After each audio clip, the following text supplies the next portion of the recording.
지난주에 제가 하나님을 사랑하는 제자들이란 제목으로 말씀을 나눴습니다. 리캡을 조금 할게요. 하나님의 자녀로 구원받은, 그래서 하나님을 사랑하고 이웃을 사랑하는, 만물을 사랑하는 참 사람이 되기 위해서는 마음의 문제가 해결돼야 된다라고 말씀드렸어요. 마음판에 문제가 있는데 그 마음판의 문제는 곧 죄의 문제다. 죄에 관련된 문제라고 말씀드렸어요. 죄의 문제가 해결되어야만 우리가 참 사람으로 만들어질 수 있다. 참 사람이 될 수 있다라고 말씀을 드렸죠. 그런데 저와 여러분들이 죄의 문제를 해결할 수가 없어요. 마음의 문제, 저와 여러분들의 마음의 문제는 우리가 좌지우지해서 되는 문제가 아니라는 거죠. 특별히 하나님 앞에서 우리가 죄인으로, 정말로 허물이 많고 여전히 부족하고 죄를 짓는 죄인으로 태어났기 때문에 이 죄인의 마음은 죄인들이 우리는 알아서 뭔가를 할 수가 없다라는 말이죠. 죄의 문제, 이 죄의 어떤 결과, 죄가 가져다주는 고통, 그 죽음을 우리는 해결할 수가 없어요. 어찌할 수가 없습니다.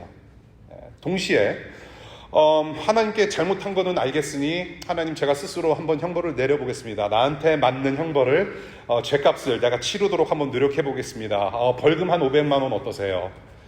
그러면 이제 500불 정도 이제 체크 써서 봉헌으로 드리고, 이 정도면 되지 않겠습니까? 그렇게 할 수 없다란 말이죠. 하나님 앞에서 지은 죄인들은 스스로 형벌을 내려서 퍼니시할 수 없어요. 스스로 형벌을 만들어서 죄값을 치를 수 없기 때문에, 그래서 누구의 도움이 필요하다?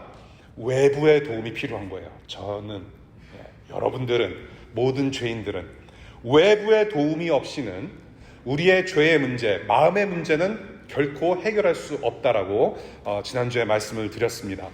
그래서 이 외부의 도움 없이는 우리가 하나님을 사랑하는 것, 즉 마음과 목숨과 뜻과 힘과 그 존재를 다해서 하나님을 사랑할 수 없다라는 거예요. 그 계명을 지켜낼 수가 없어요. 그 죄의 문제를 누군가가 해결했어야 했는데, 바로 누가 해결해 주셨느냐? 그 하나님을 사랑하는 존재로서 참 사람으로 누가 이렇게 만들어 주셨느냐? 바로 예수 그리스도께서 우리의 죄를 대신 뒤집어 쓰시고 형벌을 받으시고, 그래서 이 십자가 죽음으로 가능하게 하셨다라는 것을 지난주에 배웠습니다. 이것이 바로 사랑이고 복음이라고 말씀드렸죠. 이것이 바로 예수님께서 하신 일이에요. 사람 되게 하기 위해서, 사람이 돼서 하나님도 사랑하고 이웃도 사랑하고 하나님처럼, 예수님처럼 사랑하는 사람으로 만드시기 위해서 예수님께서 그 희생을 치르시고, 믿음으로 우리는 그렇게 참 사람이 되었다라는 거, 그리고 참 사람으로 우리는 진행 중에 있다라는 겁니다. 우리는 그렇게 자라가고 있어요. 교회는 이 하나님의 아들 예수 그리스도를 내 영혼과 내 인생의 주인으로 모시고 따르는 사람들의 공동체입니다. 교회라고 하는 곳은 예수 그리스도를 내 영혼과 인생의 주인으로 모시고 따르는 사람들의 공동체입니다. 2절, 12장 2절 보면, 여태까지 우리는 말 못하는 우상들을 주인 삼았다. 우상을 따라 살았다. 말 못하는 우상들을 주인으로 삼거나, 혹은 내가 내 인생의 조종관을 내가 잡고 살겠다, 그런 것이 아니라 저와 여러분들을 하나님 자녀가 되게 하려고 살려내신 그 예수 그리스도라는 분을 내 주인과 내 왕으로 모시고 그분처럼 사랑하고자 결단하고 따르는 사람들이 모인 곳이 바로 교회라는 곳입니다. 내 인생의 조종관, 그래서 내가 왕이고 내가 인생을 디자인하고 계획하고 해서 그 인생 내가 살겠습니다. 그래서 최고의 삶을 내가 추구해 나가고 거기서 행복을 누리고 기쁨을 누리고 내가 알아서 살겠습니다 라고 하는 사람들이 모인 곳이 아니라, 나를 구원하셔서 하나님의 자녀 되게 하셔서 진짜 사랑이 뭔지를 알고 실천하는 천국의 사람들로 만드셨는데, 그러한 사람들이 모인 곳이 바로 교회라고 하는 곳이란 말이에요. 그렇게 사랑하고자 결단하고 따르는 사람들이 모인 곳. 그래서 여러분들이 지금 눈으로는 볼 수 있어요. 아, 저 친구가 이 교회에 소속이구나. 여기에 교회가 있구나. 교회가 모이고 있구나. 예배를 하고 있구나. 눈으로 가시적으로 보이는 교회 생활은 확인을 할 수가 있어요. 예.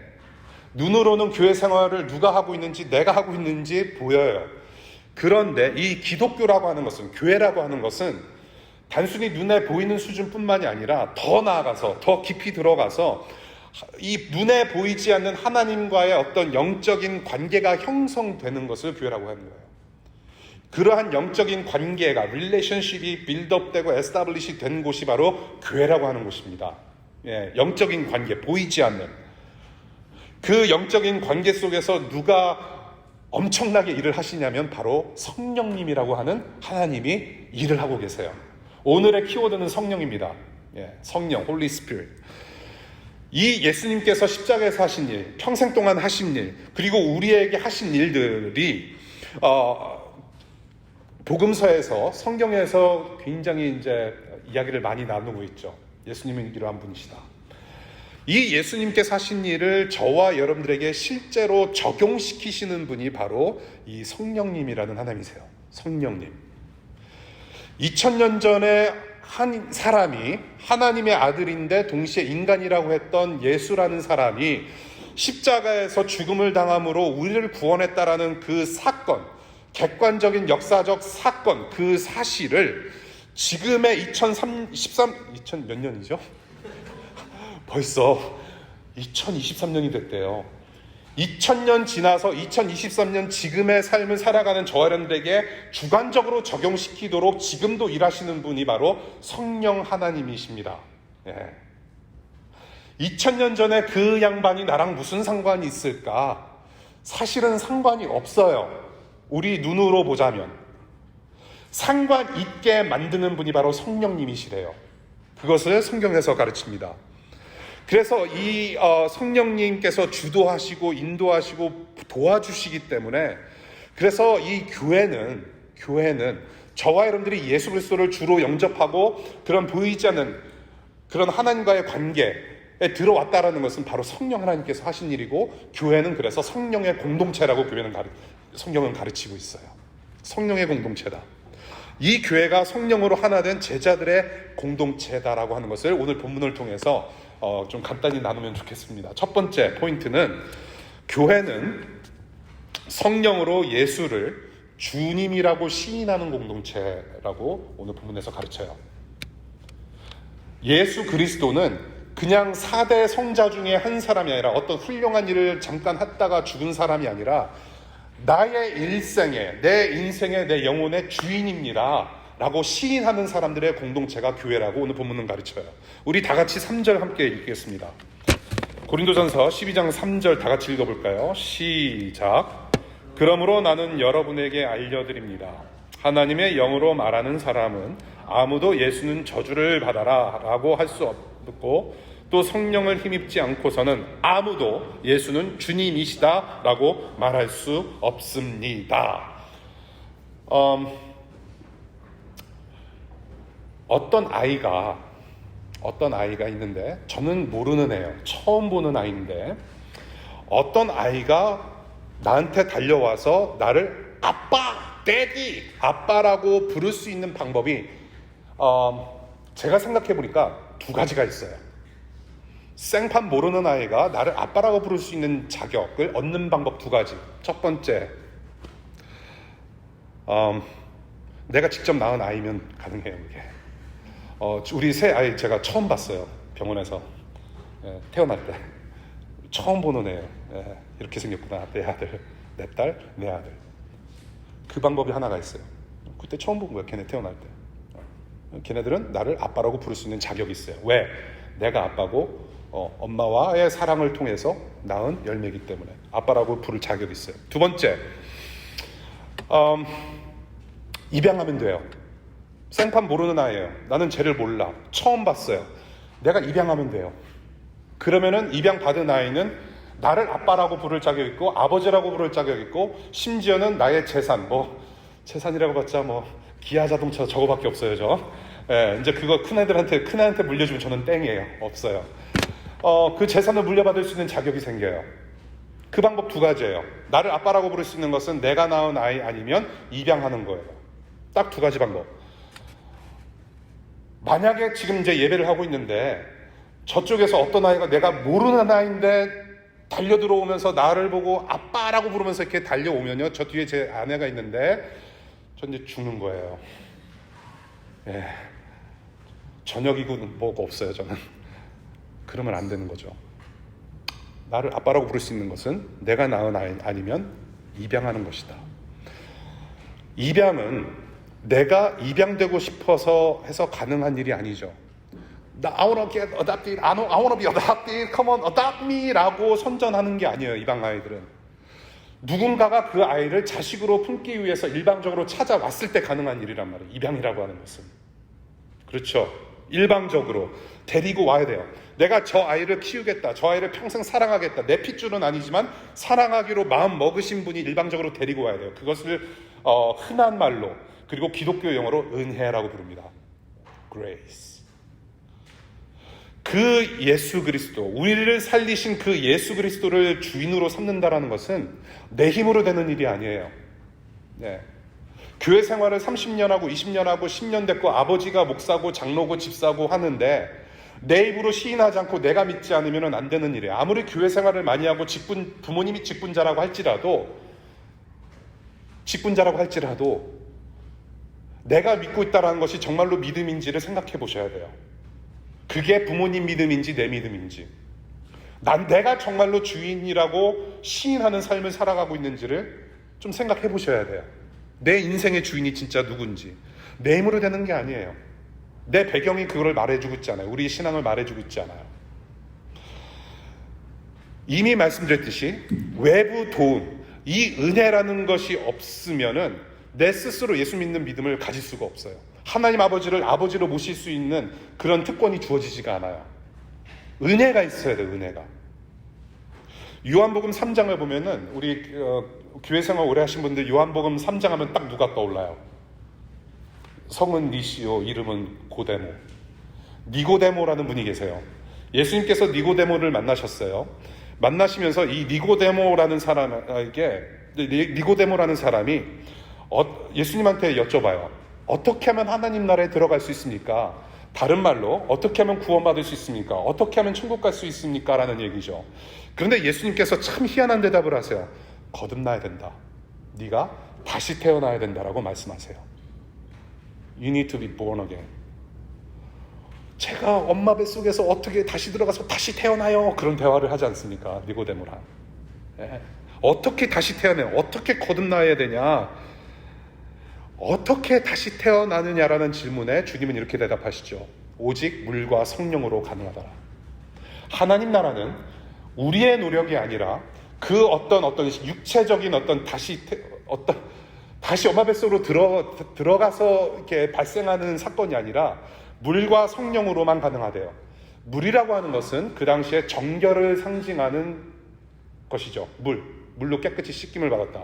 회개를 뜻해요. 회개. 정결하게 씻기는 회개. 두 번째, 성령으로만 가능하답니다. 하나님의 영, 성령으로만 가능하다. 하나님 나라에 들어가는 문제는, 그러니까 우리의 힘과 공로와 우리의 어떤 능력이 여기에는 전혀 관여되지가 않는 거예요.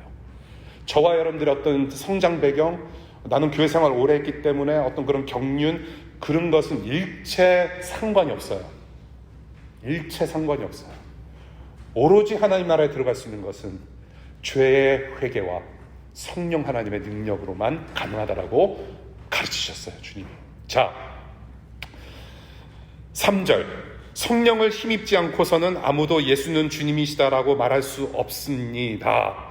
예수 그리스도의 영, 성령의 도우심으로 회개하면서 예수 그리스도를 주인이라고 시인할 수 있어요.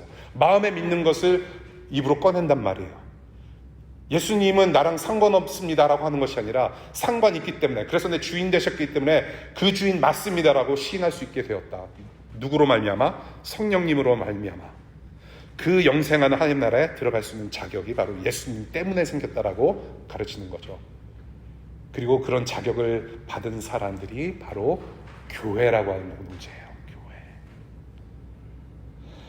그래서 so what? 우리가 할 수 있는 일이 없어요. 오직 예수님이라는 분을 그냥 매달리는 수밖에 없어요, 여러분. 구명조끼는 하나예요.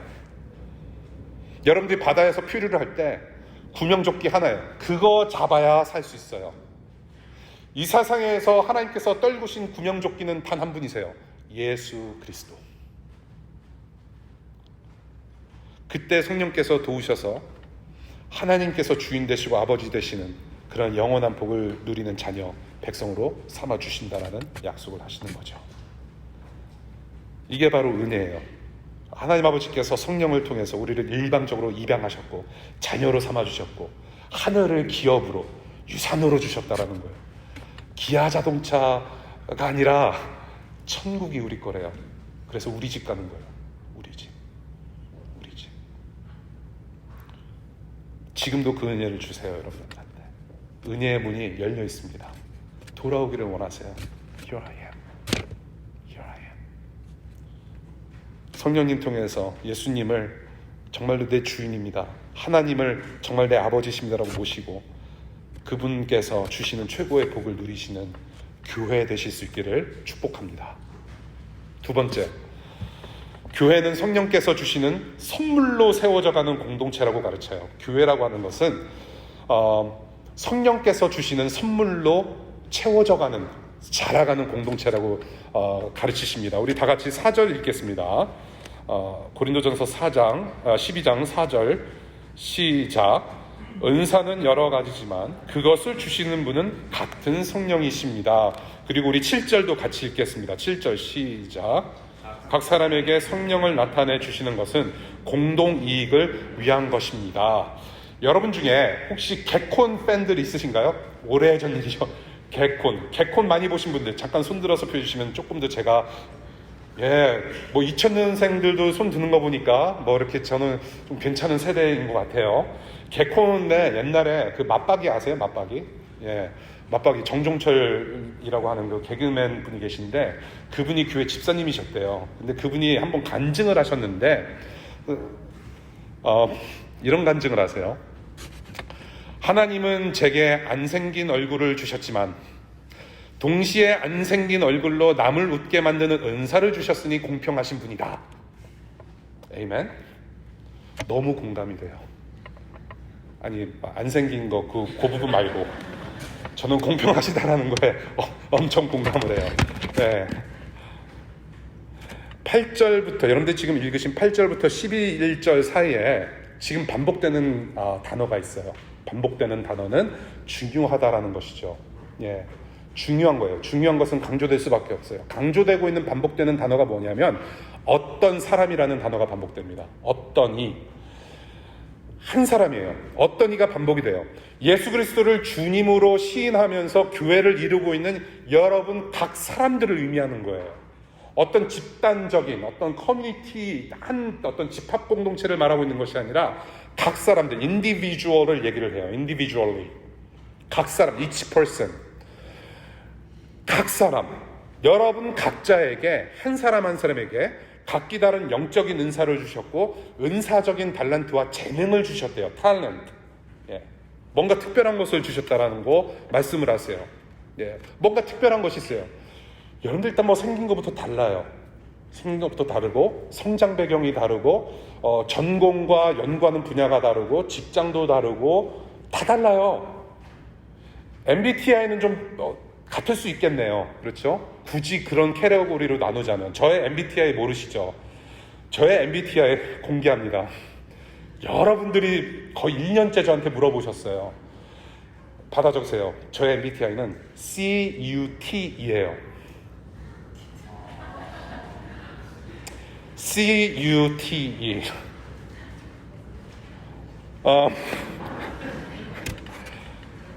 그러니까 지금 뒤통수 맞으셨잖아요. 이런 생각을 어떻게 했겠어요? 왜냐하면 저와 여러분들이 다르기 때문에. 여러분들은 머리가 작고 저는 머리가 크기 때문에 여러 가지 생각이 가능해요. 저는 CUTE. 각기 다른 은사를 주셨어요. 각기 다른 특징을 주셨고 재능을 주셨고 취미생활도 각기 다르게 하셨고 다 달라요. 이 모든 것들에게는 분명한 목적이 있어요. 다 다른데 분명한 목적을 뭐라고 하냐? 바로 7절 공동이익이라고 표현합니다. 공동이익. 다 각기 다른데 한 가지 목적이 있대요. To edify the church. 교회가 덕이 되는 거. 유익을 가져다 주는 거. 서로가에게 이익을 가져다 준대요. 예. 그러한 한 가지 목적을 가지고 각기 다른 무엇을 주셨다라는 거죠. 그러니까 나만 좋으면 되는 게 아니에요. 뭐 성령의 은사를 받았다, 어떤 재능을 받았다라고 했을 때 나의 영광을 누리기 위해서, 어떤 나의 잘됨을 표현하기 위해서, 나의 명예를 누리기 위해서가 아니란 말이에요. 예. 공동의 이익. 공동의 이익. 성령의 은사를 받았어요. 신비로운 체험을 했어. 너무나도 마음이 뜨거워. 야, 이것을 좀 다른 사람도 나눴으면 좋겠다. 막 이것저것 강요하고 그런 게 은사가 아니란 말이에요. 예. 진짜 은사는 나만 좋으면 되는 게 아니라 남을 유익하게 한대요. 직접적으로. directly. 남을 유익하게 하고 예수 그리스도의 몸된 교회를 세우는데 유익하게 하는 것이 거기에 목적이 있다라고 말씀을 하는 겁니다. 예. 은사라고 하는 단어는 선물이라는 뜻이에요. 선물은 어떻게 받습니까? 선물을 어떻게 받아요? 은혜로 받아요. 은혜로. 강요해서 얻어내는 것은 거래지 은혜가 아니에요. 은혜는 일방적으로 그냥 받는 거예요. 뜻하지도 않은 undeserving 하는 것을 받는 거예요. undeserved gift. 내가 받을 만한 자격이 있어서 받는 게 선물이 아니에요. 그러니까 여러분들 생일날에 뭐 선물을 받으리라 뭐 기대하지 마세요. 너무 기대하면 선물이 아닌 거예요. 그거는 생각지도 못했을 때 받는 것이 선물인 거예요. 여러분. 선물은 근데 중요한 게 있어요. 받아야 되는데 you need to receive it. 문제는 you need to open it. 선물은 열어봐야 돼요. 선물은 포장지채로 있으면 그것이 무슨 선물인지 내가 알 길이 없어요. 선물은 포장지를 뜯어야 돼요. unwrapping 하셔야 돼요. 그때 비로소 그 안에 무엇이 있는지 발견하고 즐길 수 있단 말이에요. 동시에 그것을 나한테 주신 분한테 감사할 수 있단 말이죠. 내용물을 보고. 선물은 뜯어야 돼요. 하나님께서 주신 은사는 각자의 재능은 뜯어서 펼쳐 보이셔야 돼요. 행동하셔야 된단 말이에요. 그래야 알 수 있어요. 네. 베드로전서 4장 10절에 이런 말씀이 있습니다. 각 사람은 은사를 받은 대로 하나님의 여러 가지 은혜를 맡은 선한 관리인으로서 서로 봉사하십시오. 서로 one another. 여러분은 정말로 다양해요. 정말로 은사적인 재능이 참 다양해요. 예. 은사의 복덩어리들이 지금 여기에 많이 몰려 있어요. 예. 뭐 여러 가지 제가 말씀을 안 드려도 뭐 다 아실 거예요. 봉사의 기회가 많아요, 여러분. 예. 섬길 수 있는 기회도 많고요. 아까 뭐 파워팀 얘기하셨는데 남자만 힘쓰는 거 아니잖아요. 여러분들, 우리 여자분들도 요즘 여러 가지 하실 수 있잖아요. 예. 같이 무엇이든지 기회가 많아요. 우리가 함께 서로 봉사하고 세워나가는 중에 누구에게는 더 좋은 것이 있고 나도 찬양팀은 하고 싶은데 하나님께서는 자꾸 그걸 안 주셨다. 너무 마음 아파하지 마세요. 여러분. 하실 수 있는 게 있을 거예요. 비교하지 마세요. 더 멋진 거 나한테는 이런 거 없는데 그렇게 비교하실 필요 없어요.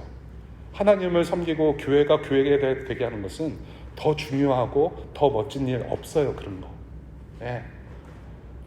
비교의식은 굉장히 이것은 하나님 앞에서 위험한 거예요. 여러분들. 혹시라도 여러분들 중에 성장하신 배경을 좀 역사를 좀 되돌이켜 보시면서 부모님으로부터나 혹은 다른 사람에게 비교의식을 당해서 상처 입으신 분들 하나님께서 고쳐주실 거라 저는 믿어요. 하나님께서 디자인하신 대로 사시면 돼요. 하나님께서 주신 은사대로 사시면 돼요. 그 상처에서 벗어나시면 좋겠어요. 교회 와서 비교의식 안 당하시면 좋겠어요. 그런 거 없어요. 다 똑같아요. 다 똑같이 힘들고 다 똑같이 생활하고 먹으면 먹은 대로 more input, more output in the bathroom. 우리는 다 똑같아요. 하나님 보시기에도 다 똑같은 존재예요. 이것저것 다르지만 각기 다양한 재주와 은사로 섬기지만 다 중요하단 말이에요. 여러분 한 사람 한 사람 버릴 사람 한 사람도 없습니다, 여러분. 여러분들 우리 교회 교우 되시면 자발적인 섬김으로 이렇게 강요 받으시기를 바라고, 혹시 방문하신 분들 계시면 여러분들의 각자의 교회 공동체로 돌아가실 때에 또 섬기실 수 있는 만큼 또 열심으로 섬기실 수 있기를 바라요. 그러면 되는 거예요. 그러면 하나님 보시기에 그게 최고인 거예요. 우리 마지막으로 좀 주목해서 볼 게 7절입니다. 7절을 다시 한번 읽으면 좋겠어요. 7절 시작. 각 사람에게 성령을 나타내 주시는 것은 공동 이익을 위한 것입니다. 와우. 성령을 나타내 주시는 거래요. Wait a minute. 저는 이 7절 말씀을 하나 가지고 한 두세 번 정도 시리즈 설교를 할까도 이렇게 유혹을 받은 적이 있어요. 지난 주간에. Fascinating. 성령을 나타내 주시는 거래요. 여러분들 성령이라고 하는 것은 영이죠. 스피릿이에요. 눈으로 볼 수 없잖아요. 성령님은 눈으로 볼 수 없어요. Invisible. 눈으로 볼 수 없어요. Unseen. 눈으로 볼 수 없어요. 그런데 성령을 나타내 주시는 거래요. 성령이 나타난대요. 저와 여러분들이 볼 수 있게. 와우. 어떻게? 자기 가진 것으로 봉사할 때, 섬길 때 성령이 나타나 주신대요. 보이지 않는 하나님이 어떻게 나타나시냐면 봉사할 때 나타난대요. 섬길 때, 각자가 가진 걸로 봉사할 때. 성령의 나타나심이 그래서 어떤 방식으로 어떻게 보여지는가? 바로 사랑이라는 거예요. 사랑할 때 보여진다. 섬기는 것은 사랑하는 거예요. 물 한 컵을 떠줘도 그건 사랑하는 마음으로 하면 그것도 사랑인 거예요. 그것이 섬김이에요. 성령의 열매에 대해서 갈라디아서 5장에서 말을 하고 있죠. 성령의 열매 쭉 있잖아요. 9가지 열매가 있는데 성령의 열매 중에 가장 첫 번째 되는 열매를 뭐라고 가르쳐요, 바울이? 바로 방문하신 분이 사랑이라고 하신 것 같아요. 여러분들 분발하십시오. 교회 가족 여러분들.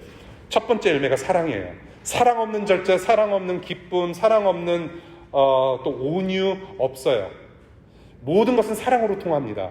성령의 열매가 사랑이라고 했을 때 우리가 섬길 때, 사랑의 섬김을 할 때 그때 비로소 성령 하나님이 계시다라는 것을 우리가 확인할 수 있다는 말입니다. 사랑이에요. 섬김은 사랑이에요. 주님처럼 사랑으로 섬길 때 성령님을 경험한다라는 말입니다. 언제 성령 충만할까요? 우리 교회 생활 오랫동안 하신 분들 성령 충만에 대해서 굉장히 우리가 기도도 많이 하고 그런 말씀 많이 들었잖아요. 성령 충만하도록 도와주십시오. 언제 성령 충만할까요? 가장 성령 충만할 때는 물론 기도하고 말씀을 읽고 찬양할 때 성령이 충만하지만 가장 최고로 성령 충만할 때는 언제냐면 예수님처럼 봉사할 때, 누군가를 존재를 다하여 사랑할 때, 그때 성령이 가장 충만해요. 그래서 성경에서 우리가 가장 성령 충만한 예수님의 모습을 보자고 할 때 그 성령 충만한 예수님의 모습을 우리는 어디서 발견할 수 있냐면 바로 십자가에서 발견할 수 있는 거예요. 누군가를 위해서 죽을 때 그 사랑, 그 사랑의 열매를 우리는 십자가에서 발견할 수 있단 말이에요. 예수님.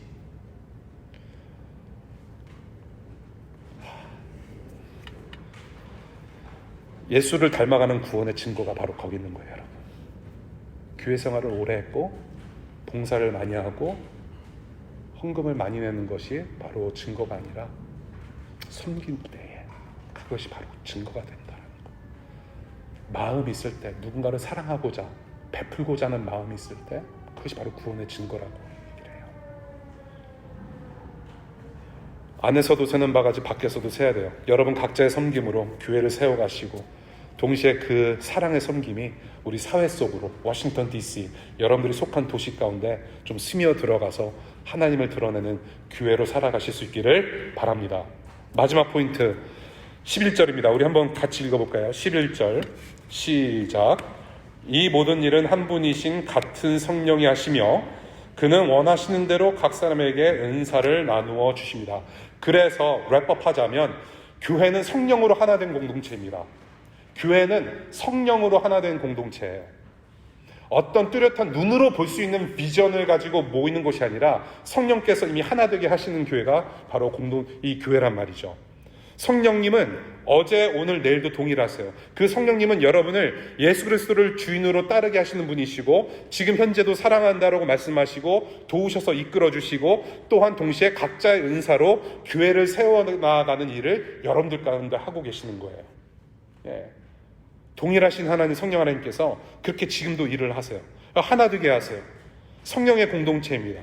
이것은 어느 날 갑자기 발생하는 사고가 아니에요. 이것은 지금 여러분들이 여러 목적으로 DC에 오셨는데 이것은 그냥 해프닝이 아니에요. 액시던트가 아니에요. 이것은 사고가 아니에요.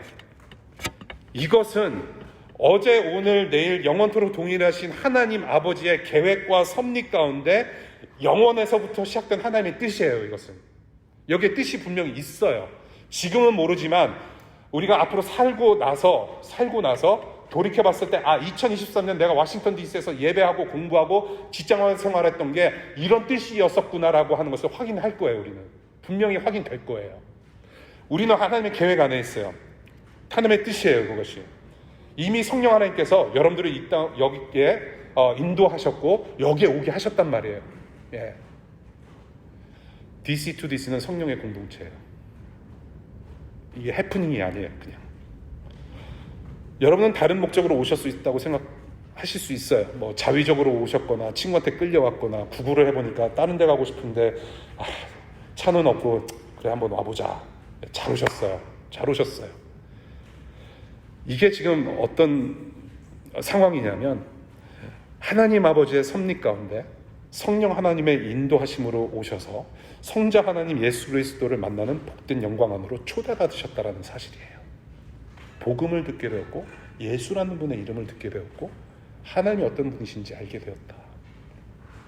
초대받았다라는 거예요. 너무나도 잘 오셨어요. 성령의 사랑을 맛보는 교회로서 서로에게 힘이 되어주고 격려되어주고 공동이익을 가지고 부축해주고 사랑을 주고받는 그런 성령, 제자, 교회 공동체로 우리가 한 가족 될 수 있기를 바랍니다. 비록 잠시 왔다 가는 DC이지만 여러분들 같이 가족처럼 우리 지낼 수 있어요. 누구 때문에? 성령 하나님 통해서 예수님 때문에 복음 안에서 한 가족 되시기를 바라요. 지난 10년 동안 우리는 그렇게 살아왔어요.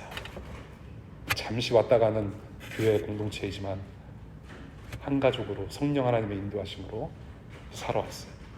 제가 한두 가지 말씀을 드리고 마칠게요. 2013년, 지금부터 10년 전에 여름에 이제 교회 개척을 준비를 이제 하는 중에 정말 엄청난 고민들이 많았어요. 제가 신학교를 다닐 때 교회 개척, 철치 플랜팅 클래스도 들었고 관심도 많았고 이미 다른 목사님과 한번 개척한 적도 있었고 오래전이라고 해서 3, 40년 전, 50년 전 그거 아니에요. 젊었을 때. 근데 분명히 교과서에서 가르치는 것과 여러 기관들이, 선배들이 가르치는, 미국 교회에서 가르치는 것은 런칭팀이 있어야 된다.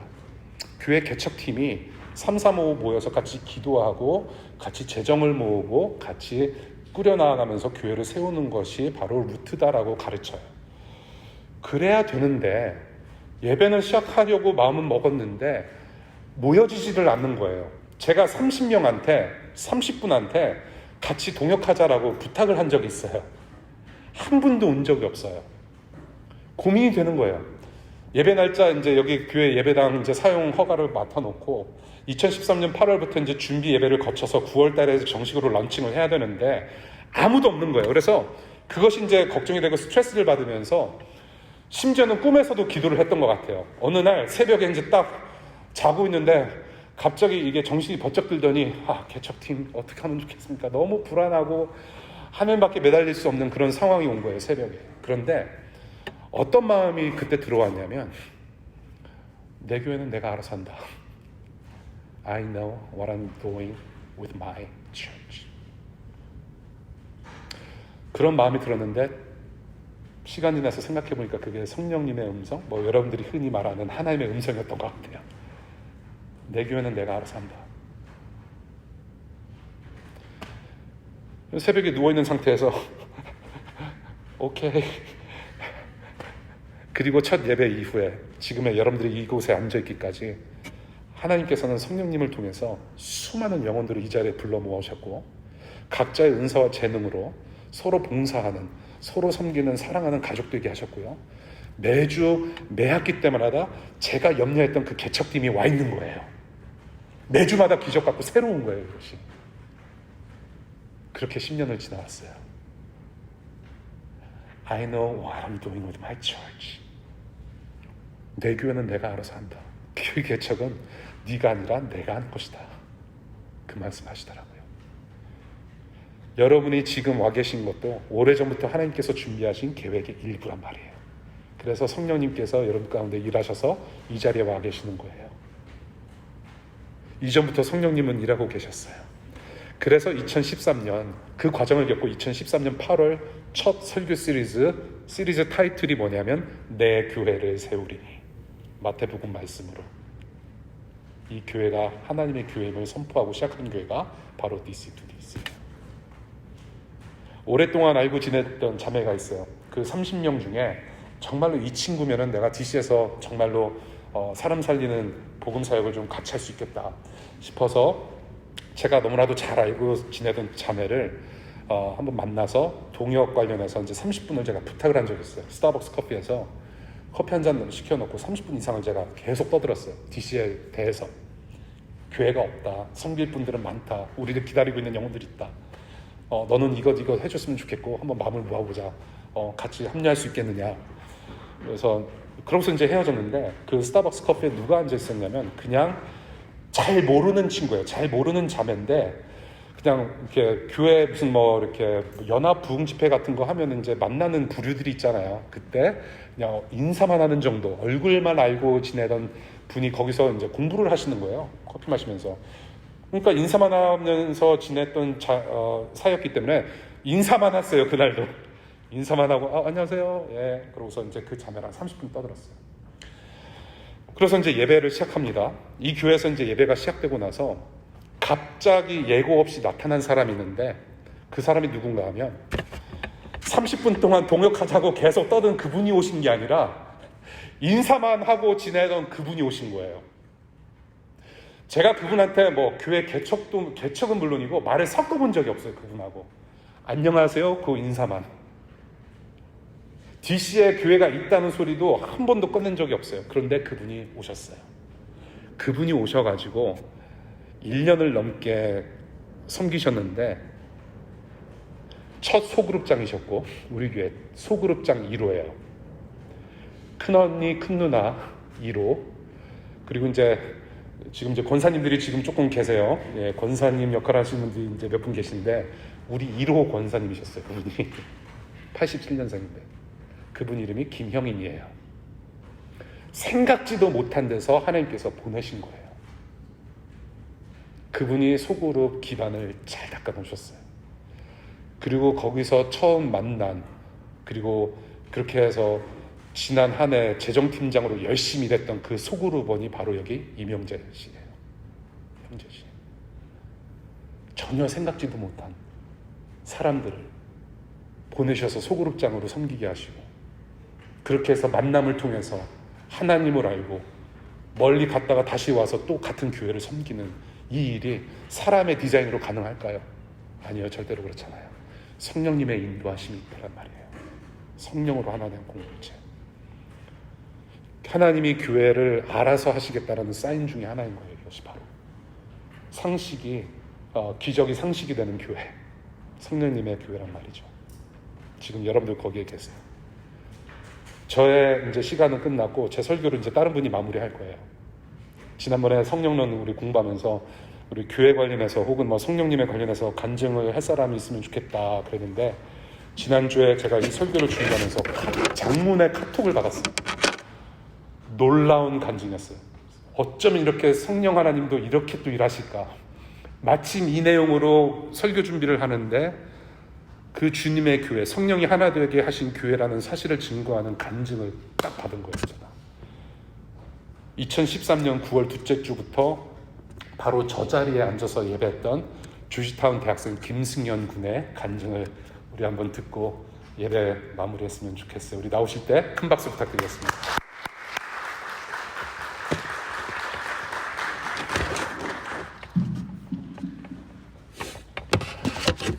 큰일 났습니다.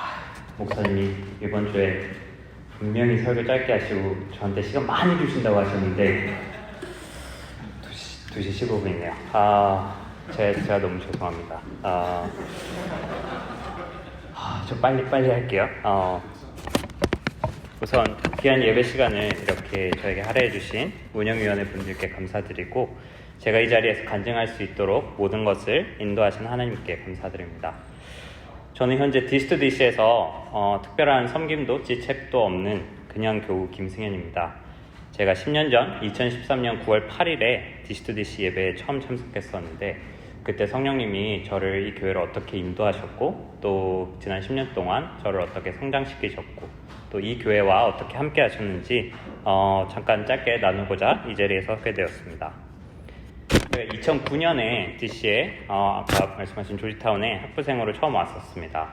첫 주일에 한인교회를 가려고 찾아보니까 DC 안이나 근처 알링턴에도 한인교회가 없더라고요. 그래서 버지니아에 있는 한인교회들은 다 택시를 타고 30-40분 가거나, 아니면 이제 학교에서 메트로까지 가는 셔틀 타고 오렌지라인 끝까지 가서 막 라이드를 받아야 됐었어요.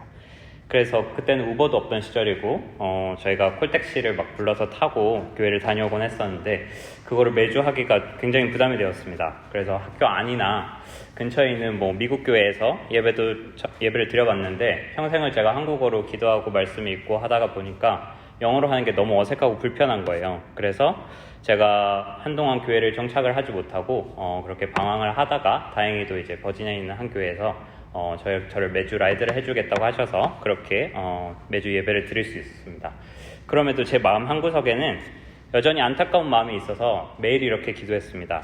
하나님, DC 안에는 왜 한인교회가 없을까요? 이렇게 많은 학생분들과 직장인분들이 계신데 이분들 다 어디서 예배 드리나요? 하나님, DC 안에 교회를 세워주세요라고 정말 매일 기도했는데 1년이 지나도 2년이 지나도 하나님의 아무 응답이 없으신 거예요.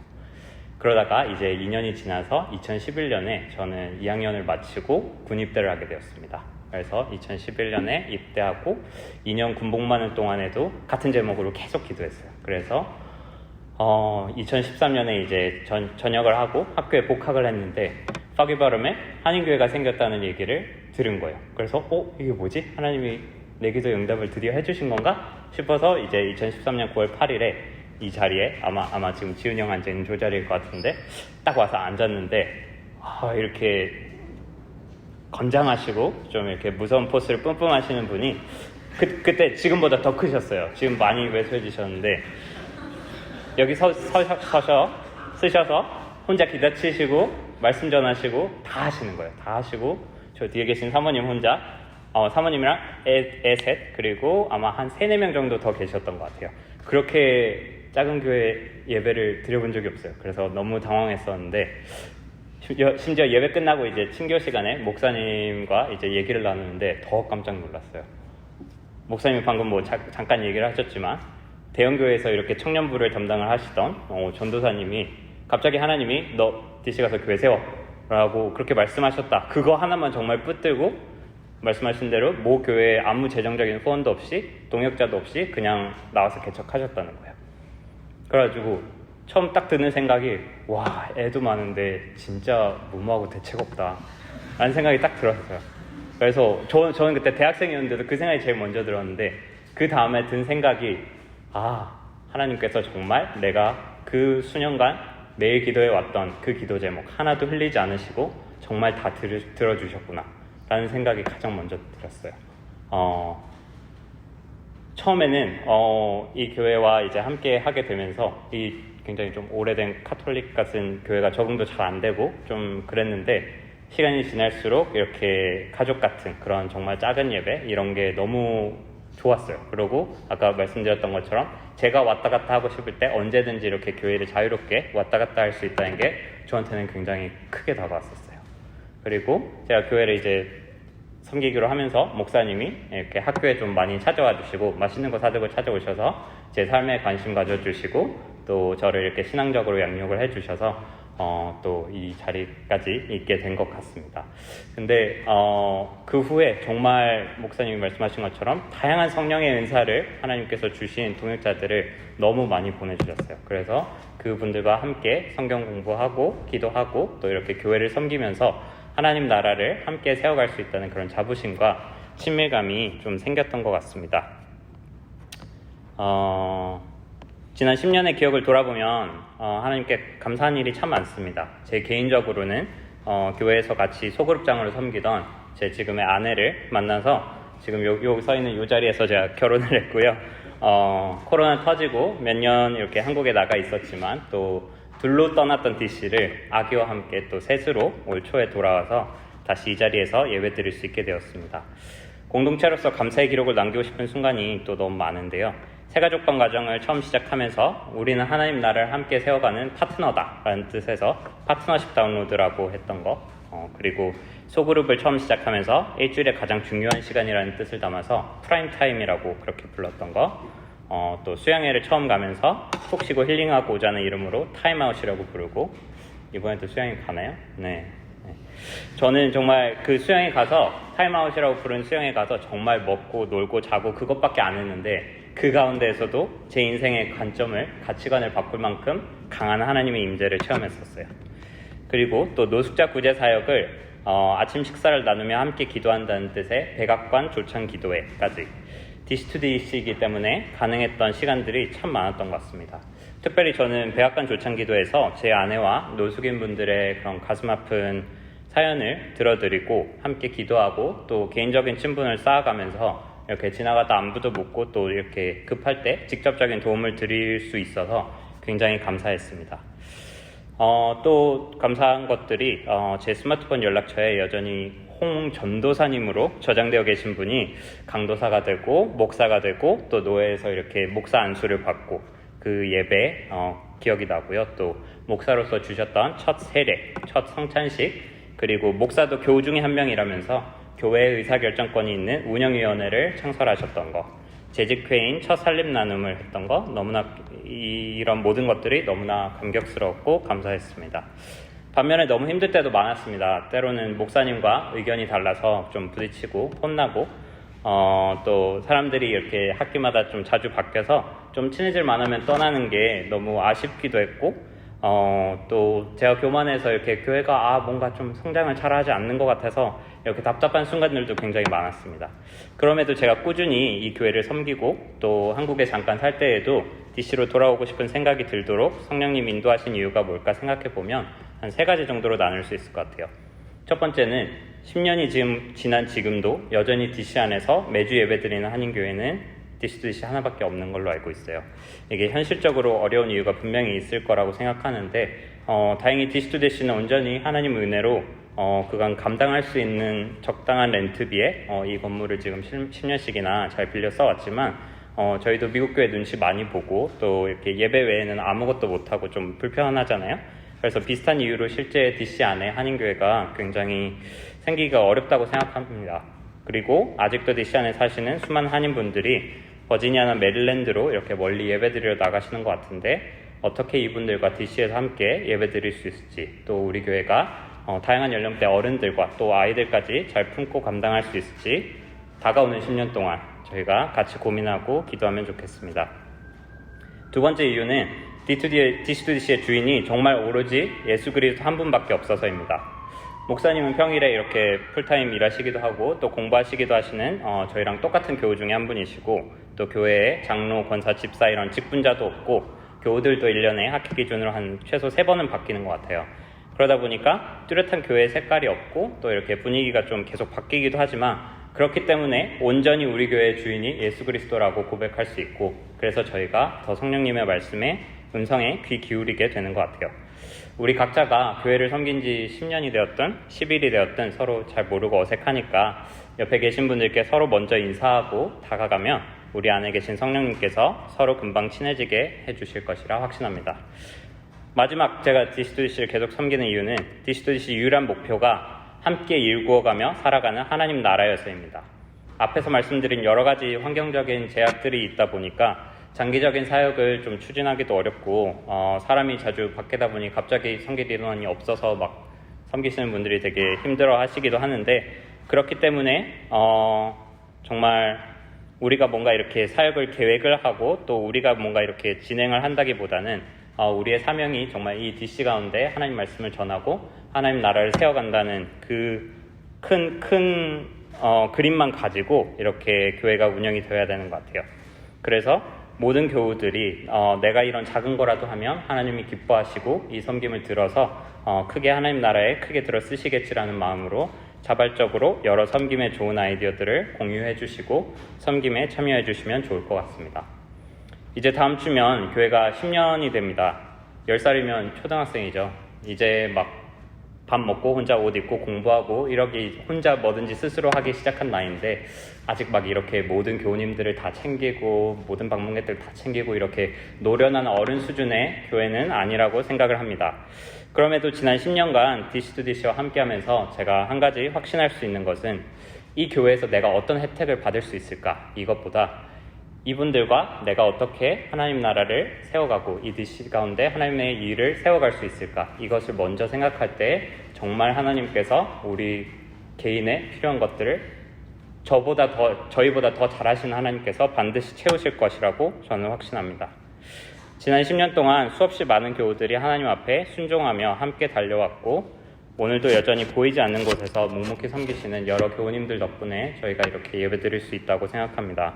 오늘 함께 드리는 귀한 교우님들 한 분 한 분, 그리고 또 지금 옆 건물에 계시는 영화부 선생님들, 아이들까지 모두 만나서 너무 반갑고 그리고 정말 축복합니다. 앞으로의 10년도 교회 이름처럼 DC를 그리스도의 제자를 DC로 보내는 우리 교회가 되길 기도하며 이상 부족한 간증을 마치겠습니다.